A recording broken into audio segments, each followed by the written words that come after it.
আসসালামু আলাইকুম, কেমন আছেন সবাই? আমি আলহামদুলিল্লাহ। ক্রিকেটে দুই তিনজন খুব বিজ্ঞ সাংবাদিক আছেন, রিয়াসাদ ভাই, দেব চৌধুরী, নোমান ভাই, ফাহিম ভাই, আরও বেশ কিছু সাংবাদিক আছে। ওনাদের কোনো নিউজ আপনারা যদি দেখেন তাহলে মনে হবে সাক্ষাৎ বোর্ড কর্মকর্তা অথবা নির্বাচকদের হেড অথবা 10টা তামিম ব্যালেন্ডারে জুস করে খাওয়ালে একজন দেব চৌধুরী হয়, বা 20টা সাকিব আল হাসান যদি ব্যালেন্ডারে জুস করা যায় তাহলে হচ্ছে একটা রিয়াসাদ ভাই হয়, অথবা 10জন মুশফিকুর রহিম অথবা মাহমুদুল্লাহকে একসাথে ব্যালেন্ড করে যে নির্যাসটা পাওয়া ওইটার একটা সাংবাদিক হয় হচ্ছে আপনার ফাহিম ভাই অথবা নোমান ভাই অথবা রিয়াসাদ ভাই অথবা দেব চৌধুরী। ওনাদের নিউজগুলো এত মানে টাটকা এবং মানে এত অথেন্টিক। ওনারা ক্রিকেটের নিউজ এত নিউজ করছে, কার সাথে কার বন্ধুত্ব, কে কতটুক কোন জায়গায় কার বাথরুমে ঢুকছে, কে কোন জায়গায় লাঞ্চ করছে, মানে ডিটেলস ওনারা নিউজ দেয়। এবং ওনাদের নিউজের ধাক্কায় অনেক জোর। মনে করেন আজকে একজনের সভাপতি হিসেবে আসলো, ওনার বিরুদ্ধে ওনার পক্ষে প্রথমে নিউজ করবে, মনে করেন নান্নু ভাই হচ্ছে সিলেক্টরদের হেড, ওনার পক্ষে প্রথমে বলবে, এরপরে ওনাকে সরানোর জন্য যা যা করা দরকার তাই করবে। অথবা ফারুক ভাই আজকে আসলো, ওনার পক্ষে সবাই সাফাই গাবে, ফারুক ভাইয়ের মতো ফেরেস্তা নাই। একটু পরে আবার এই রিয়াসাদ ভাইরা নিউজ করবে যে ওনার মতো ইবলিস আর এই দুনিয়ায় দ্বিতীয়টি নেই।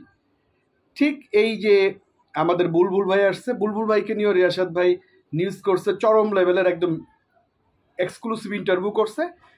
কয়েকটা দিন যেতে দেন, দেখবেন যে এই বুলবুল ভাইকে সরানোর জন্য রিয়াসাদ ভাই অথবা দেব চৌধুরী অথবা নোমান ভাই অথবা ফাহিম ভাই এরাই হচ্ছে উঠে পড়ে লাগছে।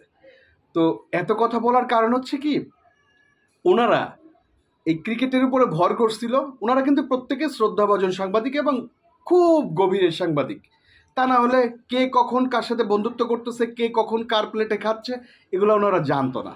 তো ওনাদের সাংবাদিকতার গভীরতা এত বেশি যে ক্রিকেটটা শেষ করে দিচ্ছে ওনারা কয়েকজনে মিলে আর কি, কয়েকজনে মিলে শেষ করে দিচ্ছে। যে রিয়াসাদ ভাই মিরাজকে হচ্ছে অ্যাপ্রিসিয়েট করছে ক্যাপ্টেন হিসেবে, এখন আবার একটু আগে একটা নিউজ করছে এক্স ক্যাপ্টেনের সাথে আলোচনাই করে নাই, মানে শান্তর সাথে, মানে অলরেডি প্যাচ লাগাই দিছে এবং বুলবুল ভাইকে নিয়ে প্রশ্ন অলরেডি শুরু করে দিছে। ওনারা খুব ডেপথ বেশি, তো অনেক গভীরের সাংবাদিক। ওনারা ক্রিকেটটাকে অলরেডি শেষ করে দিছে। খুব ভালো কথা। ক্রিকেট নিয়ে আজকে ক্রিকেট দল কিন্তু শ্রীলঙ্কায় গেছে, কেউ জানে না, হয়তো আমার মতো খুব পাগলা ফ্যান যারা তারা জানে, অন্য কেউ জানে না ক্রিকেট দল, মানে কারণ ক্রিকেটের প্রতি মানুষ আগ্রহ চলে গেছে। এখন ফুটবলের যে আগ্রহটা, এই ফুটবলের প্রতি ওনারা আবার ভর করছে। এই দেব চৌধুরী, এই রিয়াসাদ ভাই, এই নোমান ভাই, এই ফাহিম ভাই, ওনারা আবার এই ক্রিকেট ছেড়ে এখন ফুটবলের উপরে ভর করছে। আল্লাহ জানে কপাল কি খারাপ। কয়দিন হামজা চৌধুরী খেলে, কয়দিন ফাহমুদুল খেলে, কয়দিন সৌমিত সোমরা বাংলাদেশে খেলে, জামাল ভুঁইয়া তো শেষ।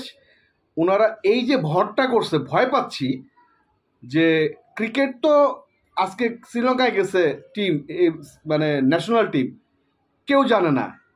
ওনারা যেভাবে ভর করছে এই যে ফুটবলের উপরে, কারণ ফাহমিদুলের বাড়িতে চলে গেছে দেখলাম ফেনীতে। ফাহমিদুল কার সাথে খাচ্ছে, কার সাথে ঘুমাচ্ছে, কোথায় যাচ্ছে, অনেক নিউজ হচ্ছে। হামজা চৌধুরী কার সাথে আসতেছে, কার কই যাচ্ছে, কি করতেছে, গ্রামে কয়টা কুরবানি দিতেছে, সব জানতেছে।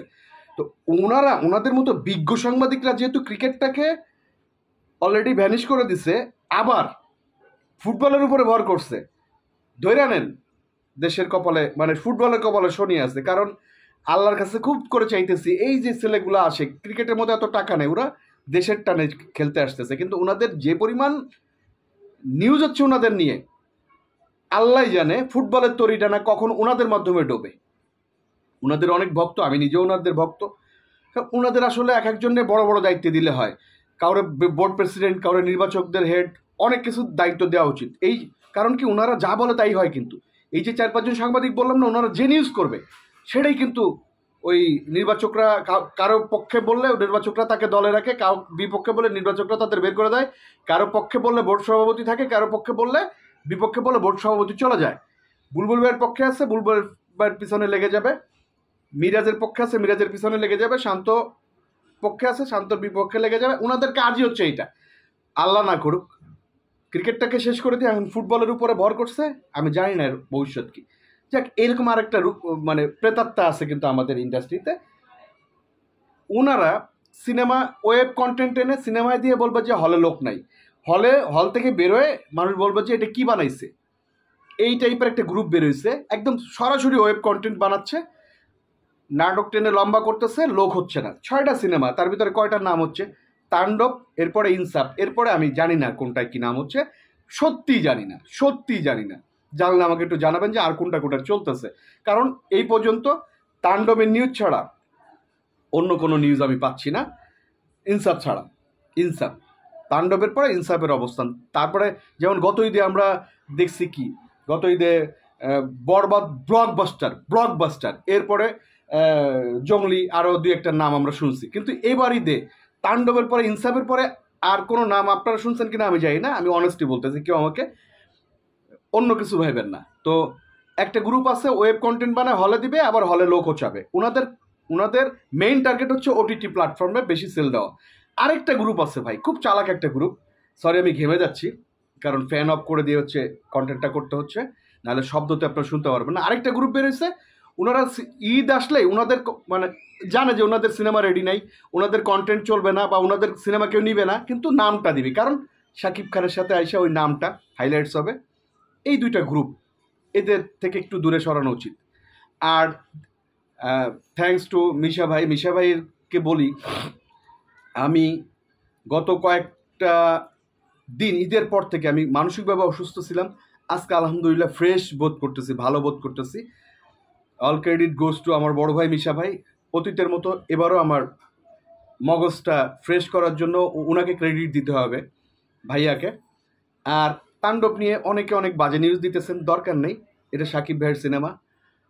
আরেকটা কথা বলি ছোট্ট করে, অনেকের পেজে নাকি বিভিন্ন জনে হচ্ছে স্ট্রাইক দিচ্ছে, এগুলো দেওয়ার দরকার নেই। তারা সাকিব ভাইকে নিয়ে কথা বলে, ওনারা বলতে থাকুক, ঠিক আছে, ওনারা বলতে থাকুক। আর আমার উপরে কি হয়েছে, আমার উপরে যে অন্যায়টা হয়েছে, এটা আমি আল্লাহকে বলে রাখছি, ওই যে উপরে আল্লাহকে বলে রাখছি, যদি উনি ঠিক থেকে থাকে বিচার হয়ে যাবে। আর আমাকে যদি আল্লাহ তৌফিক দেয়, ভবিষ্যতে কোনো একদিন যদি বেঁচে থাকি আপনাদের সাথে আমি শেয়ার করব। আমার জন্য দোয়া করবেন। আবারও মিশা ভাইকে অনেক ধন্যবাদ, যে আমার বড় ভাই আমার ব্রেনটাকে ঠিকঠাক করে দেওয়ার জন্য মিশা ভাইকে ধন্যবাদ। ভালো থাকবেন। আসসালামু আলাইকুম।